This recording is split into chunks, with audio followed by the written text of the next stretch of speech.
Hey everyone, RogueGold here, and today I want to chat a bit more about the Division 3, this time revolving around the Dark Zone. Now, if you know me, you'll know that while I thoroughly enjoy all kinds of Division content, PvP has and probably always will be my biggest passion with the franchise, and that goes all the way back to the original Dark Zone in the Division 1. That experience and the memories I made there are what got me hooked on that game and this franchise to begin with. So, to that end, it's really no surprise that I'm greatly hoping to see an improved and refined PvP and Dark Zone experience in the Division 3. If you checked out my Division 3 wishlist video, I dedicated a good portion of it to giving my thoughts on those topics. And while I obviously stand by and agree with everything I said there, a valid critique that I got from that video pertaining to those topics, the Dark Zone specifically, was that I didn't really provide any sort of concrete examples or ideas that could improve the experience. There are certain ideals that I think should be strived for, mainly returning the zone and mode to that top tier farming spot it was intended to be, and for that greater reward, the risk of PvP is then present. I also suggested that the DZ should place more, if not all, emphasis on efficiency over exclusivity, and those things are great on paper, but validly, as people pointed out, there's no plan laid out there on how to possibly achieve them. The devs spent, for better or worse, a lot of time in Division 2's development trying to improve the DZ experience over the Division 1, make it even better, and yet many players today would agree that it ended up being far inferior. So while I still wholeheartedly believe that the concept and potential of the DZ is as promising as ever, clearly some new ideas are needed in order for it to actually achieve such heights. I've been thinking a lot about this ever since making that wishlist video, and honestly probably even before that. How do you get that promise of an endgame PvPvE farming zone to just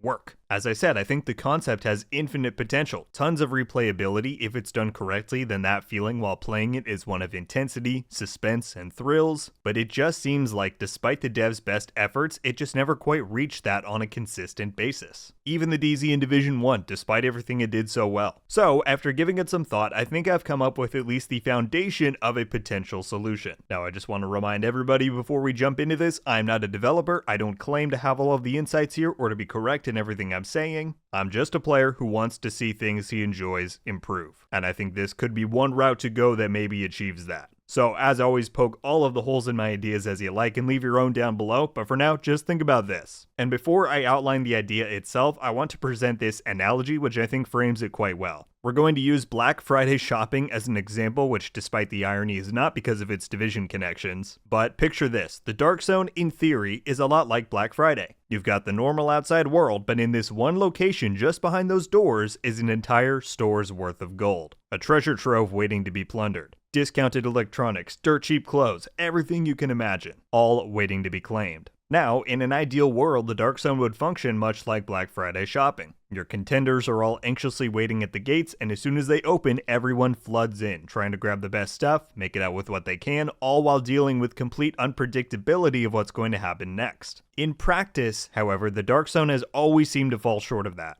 What it's always felt like is that some people get to go in early before the store even opens. And in doing so, they can map out where everything is, try and influence how other people are going to move or react once it's their turn to come in. They can ensure that they'll be the first in line once the registers open. The question is, how do we eliminate that? How can we make it so that regardless of experience or skill as a player, everybody is shoulder to shoulder waiting for those doors to open at midnight? Well, among other ideas we'll get to in a minute, I think one core change to the DZ experience that could help achieve this is to take a page out of Resurgence's book and add a timer to every Dark Zone run. Now, I know at first thought some of you might say, what are you talking about? You can't put a timer on the DZ. I know it would be a big change, but I truly do think this could be the key to unlocking all new levels of, like I said, intensity, chaos, and fun to the experience. So give me a chance, hear me out, and I'll explain how. By changing the DZ to a timer-based system, you're now making the switch from it being an open world zone to an instanced mode. And by doing so, the devs inherently would have greater control of how players spend their time while they're in there. As far as a lore explanation, super simple. The Dark Zone has super saturated levels of viral contamination, and only for small windows, aka whenever you queue up for a run, the levels subside enough for people to go in there, and in that short window, agents and hostile factions alike are scrambling to grab the left behind valuables before the contamination levels rise again. What this change automatically would do to the DZ experience is create urgency for the player, inherently making them focus on more direct objectives, which reduces the likelihood for people standing around and 1v1ing, manhunt groups running marathons, And to prevent people from coming up with optimal farming routes or devising the best ambush sites for PvP encounters, what I would do in conjunction with implementing a timer to the experience is jack up the unpredictability and interactivity levels of the Dark Zone to 11. I'm talking landmarks, spawning and rotating locations, as well as all new PvE activities. Heavily armored convoys moving from one end of the DZ to another, prompting players to have to team up if they want to take it down in time to get the loot. Random world bosses that can spawn, with bespoke mechanics again prompting cooperation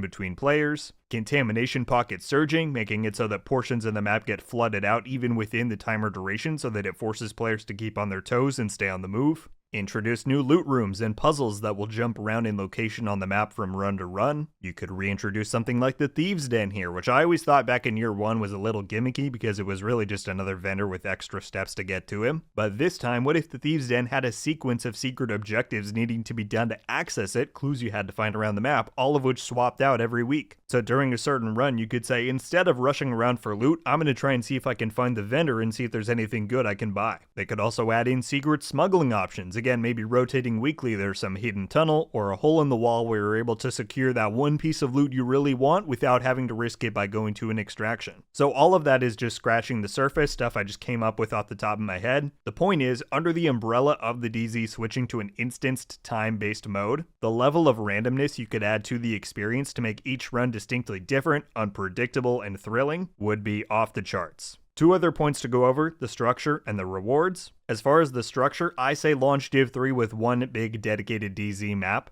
If they want to do more over time and maybe those rotate for which is available, great, but let's start with 1. Size-wise, I'd say anywhere from DZ 1 to 4 to 1 to 6 in Division 1, that kind of range. Tons of interiors, rooftops, underground areas, right? Really drive home the exploration factor. Player count, minimum 24. 48 might be pushing it, but a solid 36-player lobby could be quite intense and fun. 36 players with dedicated solo, duo, and squad playlists to load into. One big map, slap on a 20-minute timer. At the end of that, anyone still in the DZ and not extracted or otherwise safe dies within seconds from the contamination, just how Resurgence does it. And that's it right there, baby. Like I said, create that Black Friday experience. Everybody is going to have a different idea of where to go, what to do. Hey, this landmark is nearby, let's clear it out. Hey, let's check this subway station for any hidden chests. Or, I heard someone talking about the Thieves' Den clue being at the park, let's go check it out. And as the clock ticks down, as you run into these unpredicted scenarios, a huge wave of NPCs ambush you, you run into another squad, every moment and decision will have purpose. And of course, that all culminates to those final few minutes where everybody is going to be running, bags stuffed full of loot, to the extraction points. I think cutting down the number of extractions to 2 to 3 would really spike the intensity, because you're going to have people saying, I've got 60 seconds left to get my bag out, and I need this chest piece that's in here. Whereas someone else there might say, well, I just lost my loot down the street to that rogue, I've got 60 seconds to try and grab something from someone else, or I just wasted 20 minutes. And the pure chaos that would erupt in every session would be priceless. The bedrock to all of that happening, though, is ensuring the mode rewards players bountifully. No one is going to sign on to an even more intense and higher stakes mode if there's no incentive to it. Now, I stated in my wishlist video, and I absolutely stand by it, I believe the Dark Zone design needs to move away from the concept of exclusivity. The devs once tried to make the highest gear score items only come from the DZ in Div 2, and that got nuked by the community immediately. And to this day, people who don't care for the Dark Zone experience or PvP feel very left out when there's tons of exclusive named items in there. It makes them feel a sense of force to have to play the mode even when they don't want to, and I don't think having that feeling exist in the community is healthy. But obviously the DZ still needs to be lucrative and rewarding to live up to its name and for players to want to engage with it. Hence why I think efficiency is the way to go. This is all purely hypothetical, but let's say you earn 5 high-end items per hour on average from open world gameplay. One 20-minute Dark Zone run should net you 7 or 8 if you're lucky. Or valuable resources, exotic components. You have a 10% chance to pull them out from chests in PvE content. Maybe the Dark Zone has a chance to drop exotic component bundles worth 5 or 10. Or XP vouchers. Maybe you could find a rare drop worth 3 SHD levels when redeemed. The Dark Zone can have these super enticing rewards because the risk for playing is so much higher, and there's a good chance that a lot of your runs are going to end empty-handed. But by making the rewards that desirable, every run is going to feel like it has incredible stakes, and that leads to those unforgettable moments and a very engaged player base. So, on a broad stroke, that is my proposition for how to fundamentally change and hopefully vastly improve the Dark Zone experience. In a nutshell, it boils down to three main things: changing the experience from an open world zone to a timer-based instance, vastly improving upon the ways in which the DZ can be unpredictable in the activity types, world interactivity, and more, and shifting while also deepening the reward structure to offer one of greater volumes of desirable loot and materials without containing exclusive items, making non-interested players feel left out. And in combination, I truly do think this would enhance the DZ experience, bring it back closer to that original vision, and who knows, maybe finally allow itself to be seen as worthy of existence by the wider community. But that's likely a topic for another day. For now, I would be super curious to hear everybody's thoughts on this whole discussion. After hearing some of my ideas, which do you think would work out, which not? And what changes would you make to the Dark Zone in the Division 3 in order to improve it? Leave it all down below, very excited to read through it. But that's going to do it for me today, everybody. Thank you all so much for watching. I'll see you in the next one. RogueGold. Ow.